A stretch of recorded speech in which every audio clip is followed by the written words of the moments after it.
Racism is very much alive today and can be seen directly on a wide variety of digital and online spaces. Racial issues have been prevalent both on the web and in real life. One particular topic that has been widely discussed in recent news is that of police brutality against African Americans. A social media hashtag, Black Lives Matter, was a result of such incidences. Following the frequent use of this hashtag, some people started hashtagging All Lives Matter. The hashtag Black Lives Matter was not designed to say that all lives are not important. It is addressing a very specific phenomenon that occurs against a very specific race. Even though it is true that all lives matter, that is not the point of the hashtag, and altering it in any way is detracting from the original point and once again devaluing the Black lives. It should be common sense that Black lives do indeed matter, but there have been undeniable incidences of discrimination when it comes to Black people and police or criminal matters.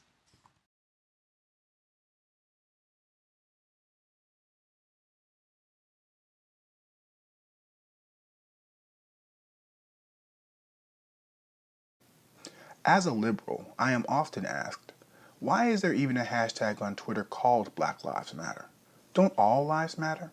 Isn't the hashtag just another way to divide America?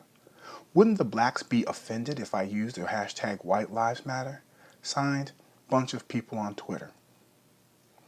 First, let me start by thanking you for your questions, bunch of people on Twitter. The Black Lives Matter hashtag was created after the death of Trayvon Martin at the hands of wannabe cop George Zimmerman. Since then, it has expanded to address other issues surrounding race and racism in this country. To quote one of the creators of the hashtag, "When we say Black Lives Matter, we are talking about the ways in which black people are deprived of our basic human rights and dignity." Recently, the hashtag has been prominent on social media in cases alleging police brutality. Most of the most high-profile cases have resulted in death. For example, it has been used as a rallying cry around the lost lives of Eric Garner and Akai Gurley in New York, John Crawford and 12-year-old Tamir Rice in Ohio, Michael Brown in Ferguson, Missouri, and others. The circumstances surrounding these deaths vary greatly and can probably be ranked from somewhere between tragic to, okay, that's bullshit. But all of these cases have involved unarmed black people being killed by police officers. Because the hashtag is meant to draw attention to cases that specifically involve blacks, it would have made little sense to create a hashtag that included everyone. If your cause is, for example, Second Amendment gun rights, and you create the hashtag Second Amendment, it would be odd for someone to come along and argue that it should be called all amendments. In fact, you would wonder if the folks that suggested it were trying to gloss over your issue. Why would talking about one amendment trivialize or dismiss the others? After all, everyone knows that the First Amendment matters too, right? It also bears mentioning that it is improper to pretend that you are focused on all lives when you really are not. People in America, and I mean for the most part all people crossing all racial and ethnic boundaries, do not doubt that white lives matter. But I think the writer Chimamanda Ngozi Adichie got to the heart of the matter when she spoke on another hot topic, feminism.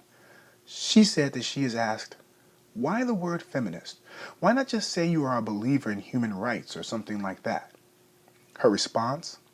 Because that would be dishonest.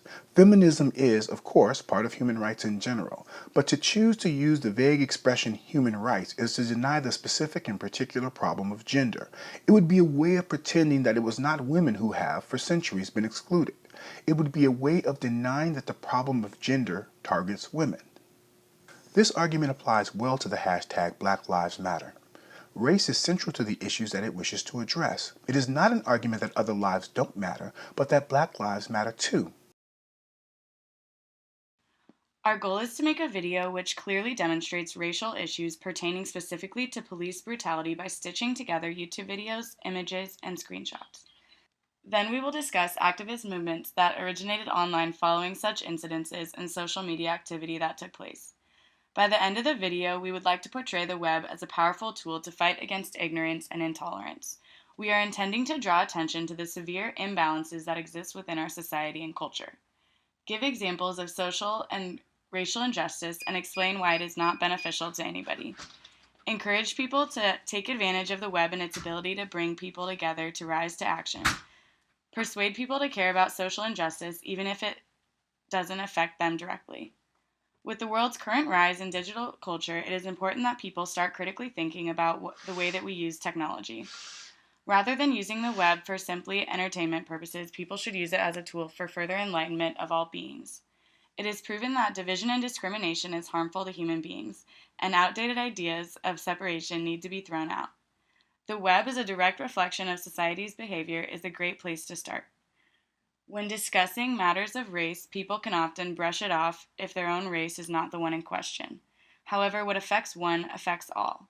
Issues that impact black people don't only impact black people.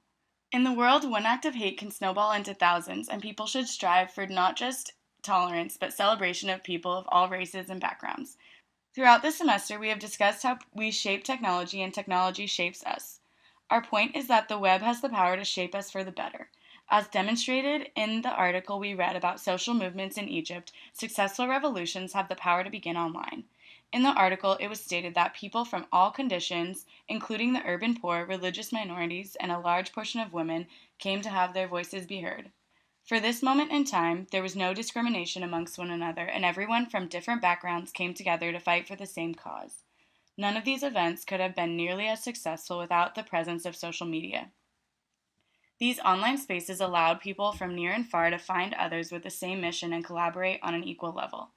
I believe this is one of the most, if not the most, powerful examples of how the web can be used for great purpose.